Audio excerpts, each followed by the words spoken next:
Assalamu alaikum wa rahmatullahi wa barakatuhu. Bandiraɓe sehilaɓe jangiyankoɓe, en garti kadi windande men hande. Windande arde rendinde ko jangano ko. Nde wonno mi hollino on baa o. So masɗe ɗe keedi yeeso, mi holli on baa o. So masɗe ɗe keedi caggal, mi holli on baa o. So masɗe ɗe lombim hakkunde, ɗum tan woni masirgal. Kadi goto o wasa fodde ngalɗa fooɗa, ni foti. Joni noon allol waɗe tonganma ɗum ɓallo haqqille ma, sen gartoyi so Allah jaɓi waɗe par gotal gotal. Eɗen jarno sen paami tan allol gotal ngal ko heddi ko fof yawatema. Kono sen mbi eɗen keño noon min jaw gaynude, kono en gaynata. Hokko nden gaynata? Janga gayna mbawa mbiya mi jangino, ɗon kaddeɗa hen. Sa wiya winde mbiya wawa windude. Enen jiɗɗon ko jangde nde e bindol ngol jaada, tawa aɗa winda ko janguɗa ko. Wona a jangi a windi, ɗum wallanma an jangowo. Jangowo heñata ko heppata haɓata. So ceernoma heppani haɓani, an jangowo a fotani heppude kaɓa. Sabu jangowo o yiɗi ko wawde, janginowo o yiɗi ko mbawa. Ɗum noon wadde ko mbawa o adduma e makko, ƴeto noon nande ko wiima, jaɓa ɗum keddoɗa hen, keɓa ko jiɗɗa hebde ko. Jangde saɗani, teskuye saɗi, teskuye ma woni ko jangata ko. A hollama alkule ɗe gasi. Joni aɗa holle kadi holno masirta e sifa newiɗo, keeriɗo, jawɗo. Ko janganoɗa e lebbi kewɗi tawa ene jango e nder jonte dabɓe. Ɗum noon waɗa ɗum ko teskuye ma wona ko jangata. So jangde yettimama jangu, ko jangde mbiɗa an wi ka jiɗa jangude. So janginomo addinima ko jangete ko, an ƴettu janga. So wimi windu, binda. So wima jangu, jangu. Windu. Ko hen mbawata jango e jam. So windimo jaboɗamo. Kanko janginomo ma o nyalawma garɗo ko bindol kaldoton, omo winda, omo haalda ma bindol, aɗa jabtamo e bindol. Ɗon andata ko janguɗa ko ɗiggi walla ɗiggani. Kono ɗon o windma tan binda ko sellani, mo andu a suwata sellude. Sa windi ko selli, o anda a selli. Somo winda ko selli hokkuma, aɗa janga. Ande donka jabtaɗa ko selli, wadde hollete o homo habruma wonde ko ni a acciɗo, aɗa yarano so ɓoyte mbatta yiide bindol ngol. Ɗum no wadde payen e alluwal ngal ɗo gadden ngal mbawi fawde hen bindi ɗi. Ay sen mbaɗi dani en gaden ɗo mbaɗen ni gaddoyen bindi pular ɗi. Battemo pular. Ay wonti pular. Yo gaden ɗo. Ay ɗo mbaɗa nani en. Ay ɗo joni ay banani. Ay ko o jangunɗa wana. Joni noon sa waɗi ni, a waɗi hen a ay ko keɓɗa ba. Ay ba o de nde mbaɗɗa dani en, ay ba mawɗo o ari. Mi winoma ara wande bindol mbatta ko alkulal mangal. So gasi noon tokose ɗe ndewa hen. Alkulal mangal wonta e nder hakkunde bindol. Aɗa winda bindima lamba hakkunde ala. Ɗum noon wadde ay sa wattini ko ba ari mbaɗɗa hen ko i. Ay ɗo joni ay a dittini. Ay ɗo kadi mbaɗɗa ko ba, mbaɗɗa hen ko e. Ay dirtinɗa. Ay o addi mangal. Ayde woni be. ɗo kadi wan mbaɗɗa ni fawɗa hen o dirtinɗa ay addi bo ɗo kadi mbaɗɗa ni ba fawɗa hen u ay keɓɗa ay o dirtini ay joni ɗo noon ngara pooɗa ba ayde ngaɗo ay bi ay ngaɗo ay be ay ngaɗo bo ay ngaɗo bu ɗo gasi ɗo masɗe ɗe keedi ko yeeso masɗe ɗe keedi ko yeeso ɗo noon ngara bencita ɗum ay joni ko a o adoto arde ha gasa gadda ba mbiya ab ab ay gadda i mbiya ib ay ɗo gadda e mbiya eb ay ɗo gadda o mbiya ob ay ɗo gadda u mbiya ub ɗo a fooɗani garana poɗɗo makko o mbaɗani ay a ab a fooɗi ɗa ko ab ɗo ko ab ay ɗo kadi ko ib wonno mbiya ib gasi ay ɗo ko e mbiɗa eb wonno mbiya eb a fooɗi ɗone mbiɗa ko ob ayde ɗo mbiɗa ko ub gasni ɗo joni a andi ɗe keedi caggal ab ab ib ib eb eb ob ob ub ub ɗo noon a lombat maskal ngal mbaɗa ba e a ha gayna gadda ba goɗɗo mbiya bab bab bab ay ɗo maskal ngal lombi hakkude ɗo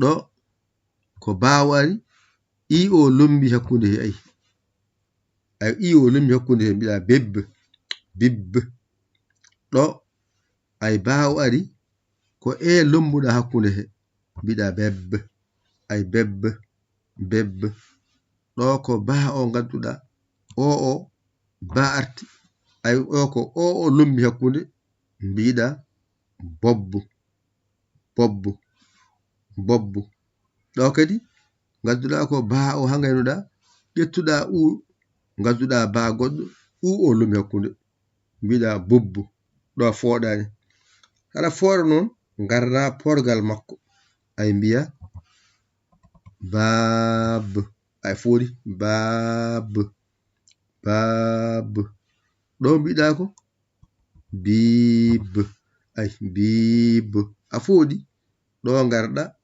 mbiɗamo beb ay fooɗi beb beb ɗo garɗa mbaɗɗani mbiɗamo bob ay bob bob ɗo garɗa mbiɗamo ay bub bub gasi ɗum ɗo tan woni ko tongi ko jangete e masgal ba ko ni ba masirte ba e hewde ko ni masirte ngara noon ƴetta kuɗol ngol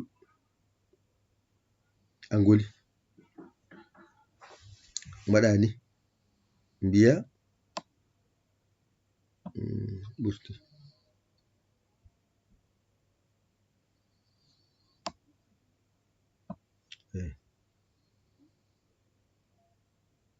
ni ha jeeɗo boɗol gadde boɗol ngol ɗon aywa ay ɗo ɗum ɗo ay ɗo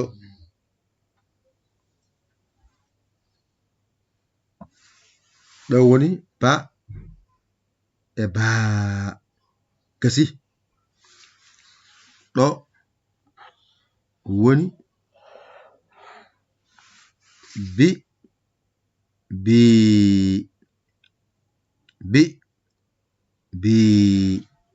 ay ɗo woni be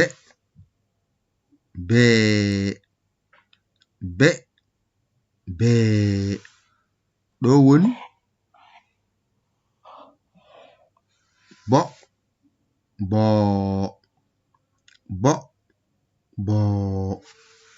ɗo woni bu gasi ɗo ko masɗude keedi yeeso ɗo noon garɗa mbaɗɗani haa ɗo ay joni maskal ngal adi arde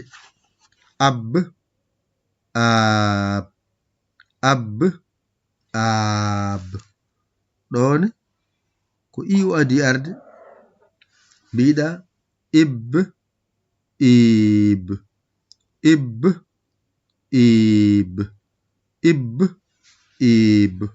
ɗo ko e o adi arde mbiɗa eeb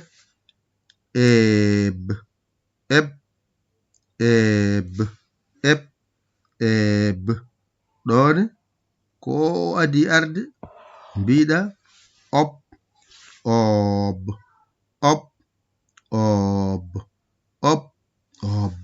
ɗo ko u o adi arde mbiɗa ub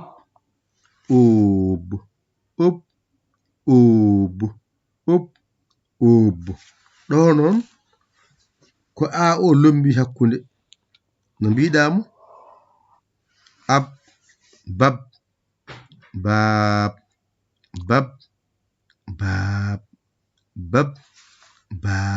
ɗo ko i o lombi hakkunde mbiyatamo bib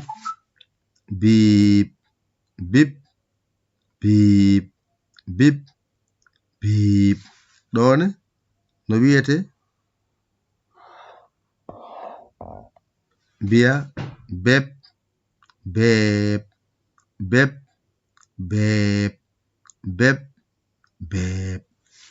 ɗo ko o lombi no mbiyata bob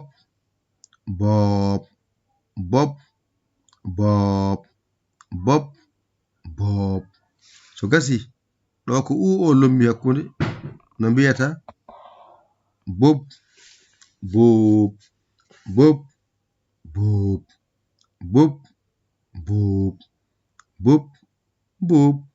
gasi ko ni foti ɗum ɗo yo sa yiɗo tan hankali ko jangete e baa andu a sirti e majjere muɗum kala alkulal ko ni masirte joyi mbatta ha ngayna nanna hen masɗe ɗe ay ɗo ko atan lombiɗo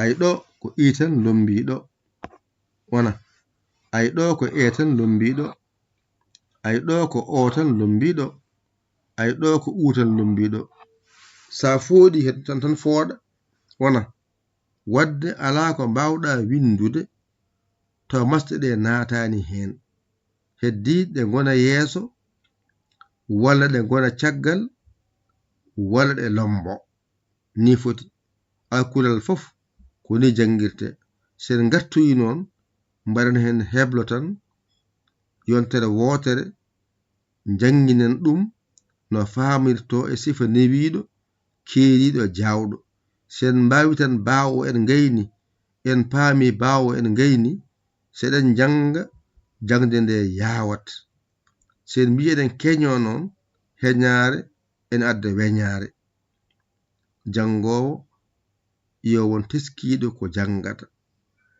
kala ko janguɗa jiiɗa a jangi ɗum ɗo heddo ƴetta kuɗol ma noon e karne ma mbasa amde aɗa janga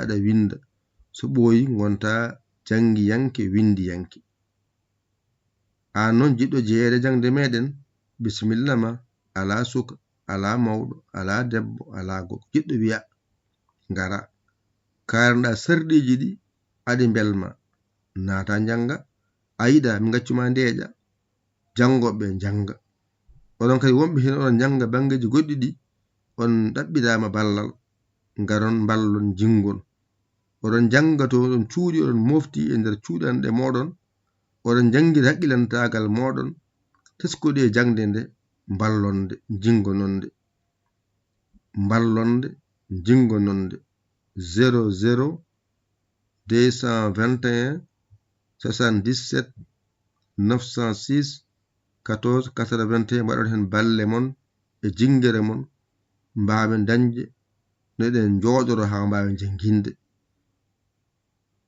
janginoɓe ma balle no janginiri onon mbi on jangani on kiɓe janginoɓe on ballaɓe no ɓe janginiri on kay ko so gofuron fini dawi heɓi kalmoɗe poos mum acciri janginowo andaɗo janginowo walde ɗo ñalli yoɗani wadde mbaɗe hen balle ko balle ɗe ballata min mbawa walde on courant wifi connexion min jiya on noon ballata min ha ɗum wawa yoɓede goto kala yo waɗi hen jungo mum an gonɗo Facebook an gonɗo YouTube an gonɗo WhatsApp goɗɗo tawa ɗo jangata aɗa janga toon annene nanno hen jungo ma joni mbaɗen ni